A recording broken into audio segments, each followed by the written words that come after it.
Hi everyone, I'm going to show you how you can get access to Microsoft Office for free. There are a few major ways to access Microsoft Office for free by Microsoft365.com, Office.com, or OneDrive.com. First, open a browser on your Windows desktop and navigate to Microsoft365.com. When the page loads, you'll notice the Sign In option in the middle of the page, though there's also an option in the top right corner.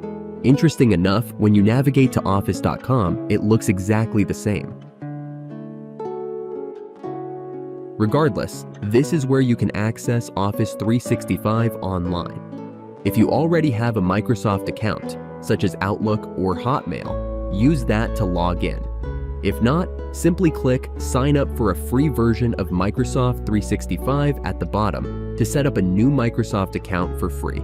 Let me show you a fast forward of how account creation looks like, just in case you don't know. After signing in, you'll arrive at the homepage of Microsoft365.com. Again, whether you are using Office.com or Microsoft365.com, their homepages look exactly the same. Once you're on the homepage, you'll see different app icons for various Microsoft services, such as Microsoft Excel, PowerPoint, and Word. Today, we'll focus on Excel. Look for the Microsoft Excel tile and click on it. This will bring you to Excel's start page. Here, you can start with a blank workbook, use a template, or take a guided tour if you're unfamiliar with Excel. You'll also see any workbooks you've recently accessed here.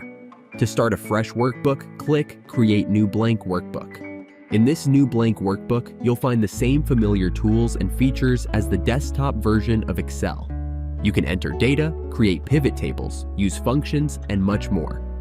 All within the online version of Excel.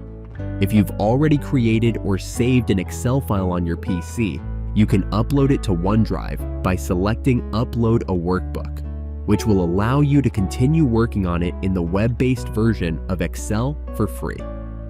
By the way, accessing Microsoft Office through OneDrive.com works similarly. Simply log in using your Hotmail or Outlook email, click the Add New button, select Excel Workbook, and you'll have access to Excel Online. And there you have it. You now know how to use Microsoft Excel for free legally. If you enjoyed the video, consider subscribing. It's better than therapy.